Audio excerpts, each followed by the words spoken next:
Eu sei quem eu sou. E eu não preciso da ajuda de vocês. Eu estou em pleno juízo mental e qualquer vagabundo, qualquer bandido, qualquer verme desgraçado que eu matei porque eu gosto! Eu mato vagabundo! Raiva, ódio, vingança. Você já deve ter visto nos jornais ou alguma notícia na internet um crime absurdo que fez você sentir grande raiva ou ódio e com a vontade de fazer a justiça com as próprias mãos e pegar o bandido que roubou, matou ou fez coisas piores com uma vítima ou várias vítimas. Agora, imagina se esse bandido fez algo com você. Na verdade, não só com você, mas com sua família inteira. Essa é a história de Frederick Castle, o Justiceiro. Se você é uma pessoa fora dos paranauê dos quadrinhos de super-herói, o Justiceiro, personagem da Marvel, é considerado um dos maiores anti-heróis da história da narrativa. Ele foi criado por Gary Conway, criador do Homem-Aranha Sam Raimi, e pelos artistas John Romita, que só foi o cara que criou o Wolverine e a Mary Jane. Só esse cara aí. E também o Ross Andru, que trabalhou por 60 anos como quadrinista. Os três, trabalhando no espetacular Homem-Aranha, criaram o tão aclamado Justiceiro, que apareceu na revista de Espetacular Homem-Aranha 129, em 1974, onde os quadrinhos começaram seguindo uma estética sombria pós-morte da Gwen Stacy, e também do Duende Verde. E continuando a história, pra você que não sabe muito dele, cara, eu tenho que dizer que acho que essa história da criação do personagem é bastante engraçada, porque o John Romita, ele disse que estava totalmente inspirado na série dos livros do Mac Bolan, criado por Don Pendleton, que tinha a história de um militar da Guerra do Vietnã que matava mafiosos. Então sim, Justiceiro é uma cópia, mas te garanto que daqui a pouco eu vou falar disso, então continua no vídeo, vou chegar lá. Porque o que eu quero ressaltar aqui é que a Marvel a todo momento quis esconder o Justiceiro de você. Tá, mas por que ela quer esconder isso de mim? Calma, mansão pequena, porque nesse vídeo nós vamos entrar de cara com a HQ Justiceiro ano 1. Falar sobre a história e as nuances que tem dentro dele, além de que também vou falar como a sua visão que tu tem pelo Justiceiro está completamente errada e você tem pouca informação sobre. Mas antes de entrar nesse mundaréu de uma terra podre que precisa ser limpa, peço para você deixar o like, só se quiser, e apoiar com alguma doação no dinheiro em LivePix, novamente, se quiser, pois o projeto do canal Grande Perdedor ainda não é monetizado. E o que eu faço aqui é sempre fazer um trabalho de qualidade que acaba me dando alguns prejuízos. Então doe lá.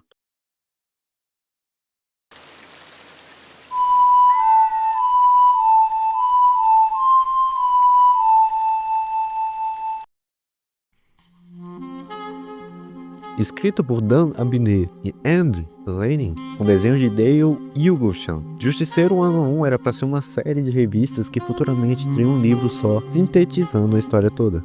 Ou seja, eles iam soltar 4 capítulos separados e depois um livro com os 4 capítulos inteiros, como estratégia para poder lucrar em cima. Com sucesso de títulos como Batman Ano 1 de Frank Miller de 1987, recontando a história de origem do personagem e sua sucessão de acontecimentos em destaque, a Marvel achou uma ótima ideia fazer isso em 1994 com o personagem já famoso Justiceiro. Mas vamos ver se essa ideia foi uma boa sacada futuramente. A história já começa com um homem bêbado dormindo no banco da praça enquanto ouve um barulho e vai checar na floresta o que está acontecendo já com muita raiva, achando que são crianças o perturbando sem deixar ele dormir. Porém, ele encontra uma família inteira morta a tiros. Sim, não estranhe, o ritmo da história é desgraçadamente acelerado.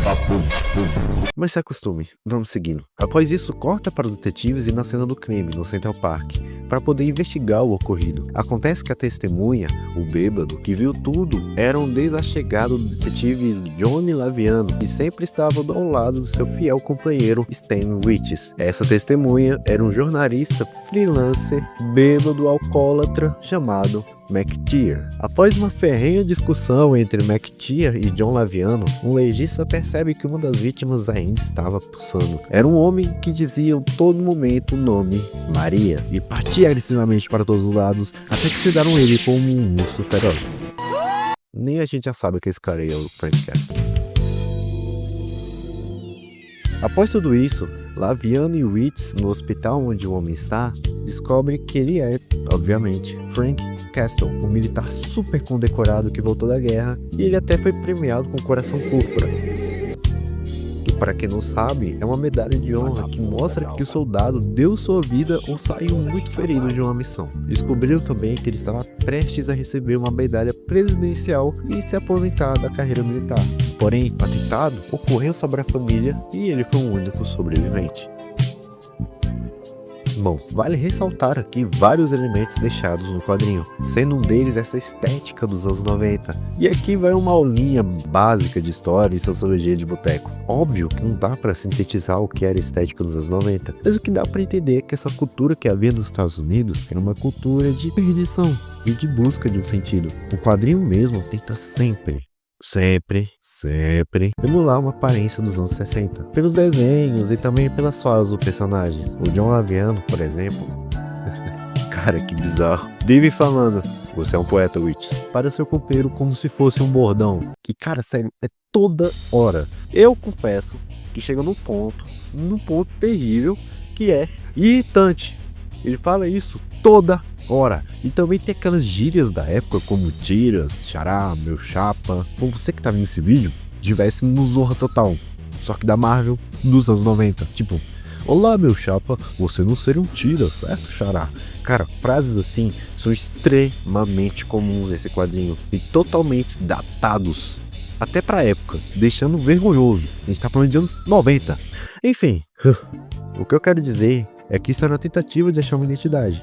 No caso que falei agora, é tentar achar uma identidade no passado, nos anos 60 e suas gírias. Nossa, já tô me estressando de novo. Enfim. No rock dos anos 90, por exemplo, o grunge veio com uma resposta à não resposta, que o futuro e a virada do milênio seriam sofrimento, dor, prazer exacerbado e sofrimento. Nos cinemas, vários filmes viriam ser cancelados, e também outros vários com histórias sci-fi de fim de mundo. Ou seja, o futuro seria de uma destruição vinda da tecnologia, como o bug do milênio, mas também um futuro sem esperança. Todos os nossos desejos e metas seriam frustrados. Com Star Wars não foi diferente.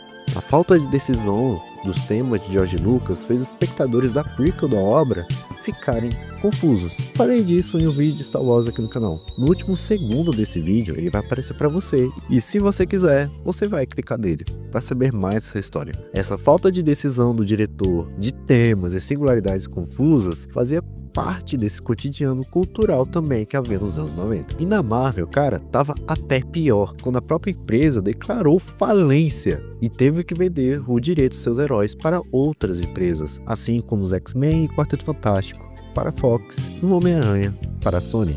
É evidente que eu tô explicando isso de uma maneira bem simples para vocês entenderem, porque o buraco é bem mais fundo e tem ligação política e social também, mas eu acho que deu para entender. E um refúgio de pequeno prazo dessa perca de identidade musical, de imaginário coletivo e cultural dos Estados Unidos foi a virada do milênio. Mas antes disso, a identidade cultural estava completamente perdida, assim como a gente está vendo hoje em dia, onde a cultura dos Estados Unidos se perdeu uma identidade e agora ela quer a todo momento buscar algo para suprir isso. E dá para ver claramente o reflexo dessa cultura de perdição e desencontro nesse quadrinho do Justiceiro. Só que, como eu falei, o ritmo dessa HQ é extremamente rápida e nenhum conceito é aproveitado aqui. Eles abordam várias visões e abandonam na página seguinte. Enfim, voltando.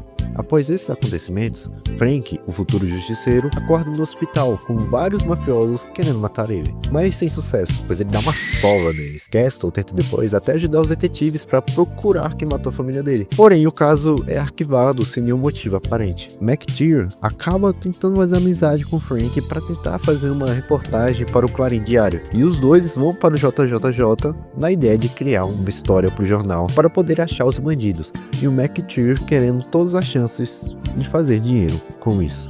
Depois de um tempo, Frank descobre que havia muita mentira na história dele e Frank usa o McTeer para ser meio que o parceiro dele para investigar o caso. Outro ponto a ressaltar aqui é como no início do quadrinho Frank Castle é frio, sem conseguir se expressar, repete o nome da Maria, esposa falecida dele, como se fosse uma mãe e ele um filho que precisa de ajuda. Além disso, ele tem um hiperfoco gigantesco numa flor que a mulher dele tinha como favorita, que é a Miosotis, que aqui a gente chama de Não Me Esqueças. E cara, Isso é até muito poético. E com tudo isso em mãos, no início eu achei que seria uma alegoria, dizendo que o Justiceiro é uma criança não crescida, ou até mesmo um homem que é do espectro autista. Assim como hoje se entende que o Reed Richards, o Senhor Fantástico, também é. E eu achei isso principalmente pela sua obsessão pela flor Não Me Esqueças. Mas novamente, nenhum conceito é aproveitado aqui. Uma hora o quadrinho tenta ser dark, punk, ed, trevoso, e no outro pegar a característica da inspiração do Justiceiro, o Mark Bolan, como eu falei antes, com essa pegada de detetive, e outra hora ele vai numa estética Batman e Robin dos anos 60, policial mau e policial bonzinho, com o Justiceiro e o jornalista McTeer trabalhando juntos, sendo que o Justiceiro batia e o McTeer perguntava para os que tinham conexão com mafiosos para saber o paradeiro deles. Só que essas cenas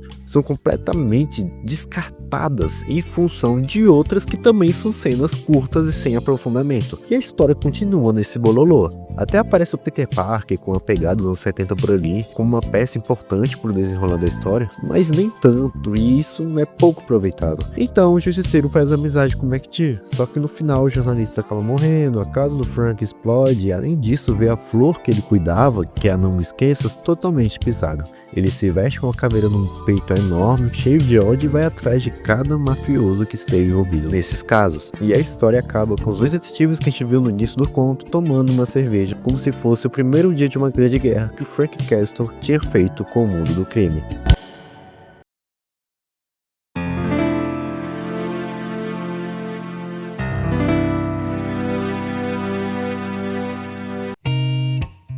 Dessa rushada na história, ou seja, eu acelerei o processo para vocês entenderem uma coisa. Esse quadrinho, assim como a forma que vocês enxergam o Justiceiro, é uma bagunça. O Justiceiro, desde sua origem, é um personagem confuso, sem lugar, sem espaço, porém extremamente popular, que a Marvel Comics fez de tudo para poder sugar o máximo dele. Há de se dizer que o Justiceiro era um arauto do Galactus, pouco conhecido, que depois o Stan Lee, vendo os três criando o personagem de Caveirão, o batizou com o mesmo nome. E é isso que o Justiceiro é, um personagem sem lugar, sem espaço, com a origem totalmente copiada, com a sua vida comandada e com tumulto e violência extrema sendo a sua linguagem principal.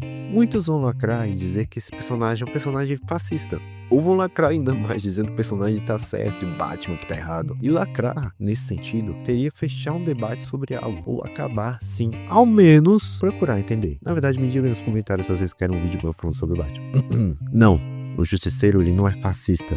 Se você que fala que esse negócio de chamar outro personagem fascista é coisa da lacração e do mimimi, você também faz parte desse lacre. É que nem nesse quadrinho.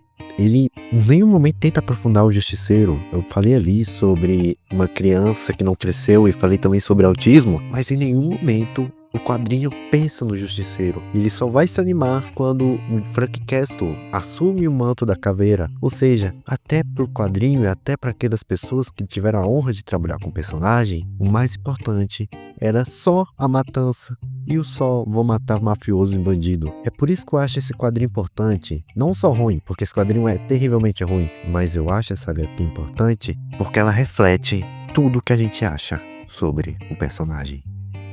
Pois em vez de pensar em uma nova forma de entender o personagem, de entender o âmago dele, de entender o que o sentimento dele passa, a gente apenas se apoia na resolução que ele tem para trazer para nós. A gente não entende a periferia dele, porque pouco importa para essa sociedade punitivista, que só pensa nas resoluções para ver se está certo ou errado, em vez de pensar na humanidade que está ali. Todos pensam no punitivista Justiceiro, mas ninguém pensa no humano Frank Castle. Isso só mostra quanto nossa sociedade está carente de resoluções e também é muito julgadora, para entender se aquela ideia serve para mim ou não, sem nem ao menos procurar entender a dor da pessoa ou a humanidade que está trazendo por ela. Sempre olhamos para a resolução, mas não olhamos para onde aquela resolução sai. Porque para algumas pessoas só importa falar de fascismo ou só importa falar que tem que matar bandido mesmo.